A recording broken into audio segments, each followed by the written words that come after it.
Bismillahirrahmanirrahim. Assalamualaikum warahmatullahi wabarakatuh. Di video kali ini saya akan menjelaskan bagaimana kita memeriksa penyebab munculnya DTC IAT. Untuk membuat trouble di onboard engine management system, kita cukup sederhana dengan menekan saklar IAT ke bawah.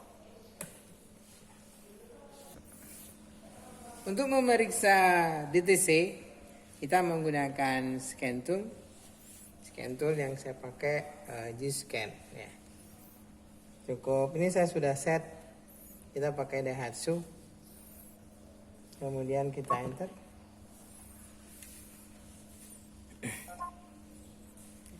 Kita lihat DTC-nya apa? Yap, ada 3 DTC ya. Ada 1, 2, 3, 4, 5, 6. Kita fokus ke intake air temperature. Atau untuk memastikan apakah benar DTC-nya itu hanya intake air temperature, kita iris saja dulu supaya jelas. Ya, jadi ada 2 masalah di sini, tetapi untuk video kali ini saya fokus pada intake air temperature. Bagaimana kita melakukan pemeriksaannya? Kita lihat di buku manual. Oke, tadi di scan tool terbaca intake air temperature. Mungkin beda kode saja. Kalau tadi P0110, sekarang kita P0112. Atau P0113.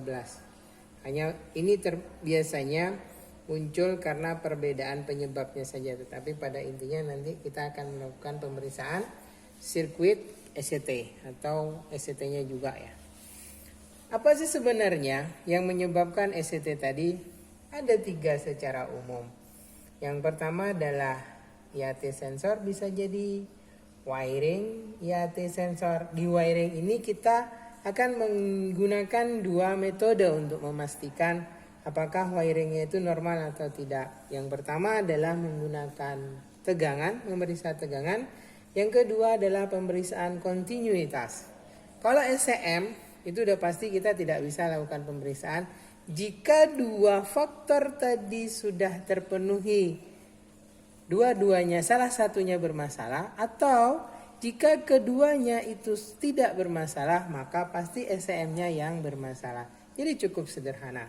Ada catatan yang saya buat di manual ini. Jika kita menemukan masalah di IAT, maka temperatur itu pasti terbaca negatif. Kita akan lihat di data list seperti apa tampilannya. Ya, ini di data list terbaca intake air temperature negatif ya. Masalah angka itu relatif. Ada di beberapa scan tool itu beda-beda. Ada yang scan tool yang menera itu negatif 40, ada yang negatif 30. Yang terbaca di sini adalah negatif 39 derajat Celcius. Artinya memang IAT-nya yang bermasalah. Ingat bahwa ini pola-pola melihat data list atau data analisis ini sangat berguna jika suatu ketika ada trouble yang sifatnya itu adalah conditional atau suddenly, hanya sementara saja. Jadi muncul kemudian hilang lagi. Jadi jangan lupa jika ada masalah kita lihat data list. Ya. Di buku manual itu saya sudah sudah sediakan data pada umumnya yang bisa dijadikan sebagai patokan bagaimana menentukan kondisi itu normal atau tidak dengan membandingkan data yang sudah kita punya. Oke, di buku manual ya, di manual yang saya buat, saya tidak terfikir untuk memeriksa tegangan terlebih dahulu. Begitu kita nyampe di onboard ini, ternyata kita periksa tegangan dulu aja. Kita langsung langkah kedua. Jadi langkah pertama Jadi langkah pertama ini dengan langkah kedua kondisional. Jadi bisa dibolak-balik.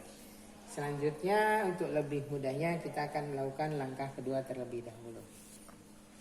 Oke, sekarang kita akan memeriksa tegangan di terminal atau di konektor ya, memeriksa konektor tegangan di konektor IAT. Probe yang hitam di sini sudah ada simbol E2 bahwa dia adalah ground. Kita letakkan saja. Kemudian terminal yang merah kita letakkan di THA. Jadi kalau di Toyota dia disimbolkan dengan THA. Kemudian kita lihat nanti tegangannya. Oke, kita lihat tegangannya ya. Tegangan di THA atau di terminal konektor IAT ternyata 0. Artinya apa? Bahwa tidak ada tegangan yang lewat ya. Tidak ada tegangan yang menuju ke terminal IAT. Karena memang trouble-nya yang saya buat adalah dengan memotong wiring. Kita coba kembalikan. Ya.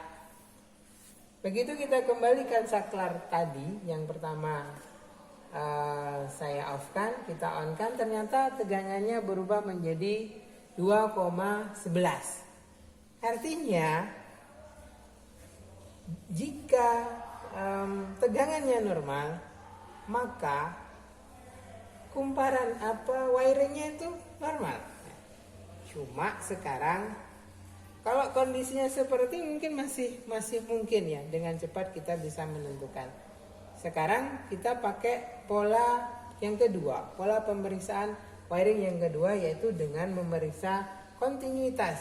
Jadi kalau di buku manual kita akan melakukan langkah yang ketiga. Di onboard engine management system, untuk memeriksa tegangan, untuk memeriksa kontinuitas, kita harus mematikan engine dulu. Karena kita akan melakukan pemeriksaan dengan menggunakan ohmmeter. Jadi tidak boleh ada tegangan yang lewat. Kita off-kan dulu. Selektornya kita pindah ke buzzer ya. Sama dengan pemeriksaan yang di video yang sebelumnya. Ya, kita dekatkan aja atau kita tempelkan kedua terminal. Jika dia berbunyi maka probe-nya itu tidak bermasalah. Sekarang kita akan memeriksa wiringnya. Kita letakkan ke E2 dulu. Dibaca saja ya. Kita urut saja ya. Nah, kita ikuti jalurnya. Oke, E2-nya oke. Artinya terhubung. Kemudian kita ke THA ya. THA atau terminal yang satunya lagi. Kita lanjutkan lagi, kita jepitkan. Oke, ini kan posisinya saya lagi on kan. Coba kita off kan. Ya, kita on kan, kita off kan. Artinya jika kita off kan berarti diputus, kalau kita on kan berarti terhubung. Jadi jika tegangannya tidak bermasalah, berarti wiringnya oke. Jika tegangannya bermasalah, maka kita harus memeriksa wiring dulu sebelum memutuskan komponen apa yang harus diganti.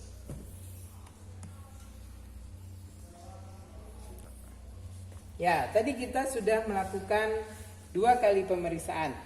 Ya, 2 kali pemeriksaan untuk memutuskan atau mengambil keputusan apakah wiringnya itu normal atau tidak, yaitu dengan memeriksa tegangan. Jika tegangannya oke, berarti wiring oke. Namun jika tegangannya tidak normal atau tidak ada tegangan, maka kita lanjut ke memeriksa kontinuitas. Setelah memeriksa kontinuitas, jadi tegangannya oke, wiringnya oke, tetapi masih terbaca di TC. Apa yang harus kita lakukan? Yaitu memeriksa IAT. IAT-nya kita periksa. Untuk memeriksa IAT, saya sudah sediakan heater untuk memberikan perlakuan panas terhadap memberikan perlakuan panas ke IAT-nya. Ya, kita lihat nanti tahanannya berubah atau tidak jika kita beri perlakuan panas. Kita perhatikan tahanannya ya. Kita perhatikan tahanannya berubah atau tidak. Jadi untuk memeriksa IAT itu normal atau tidak, kita berikan perlakuan panas karena jelas bahwa namanya juga intake air temperatur. Maka perlakuan temperatur yang akan kita berikan ke IAT-nya. Kita lihat tahanannya mengalami perubahan, bahkan cukup cepat dia berubahnya. Artinya bahwa IAT-nya itu tidak bermasalah. Oke, kita matikan saja heaternya supaya tidak terlalu panas.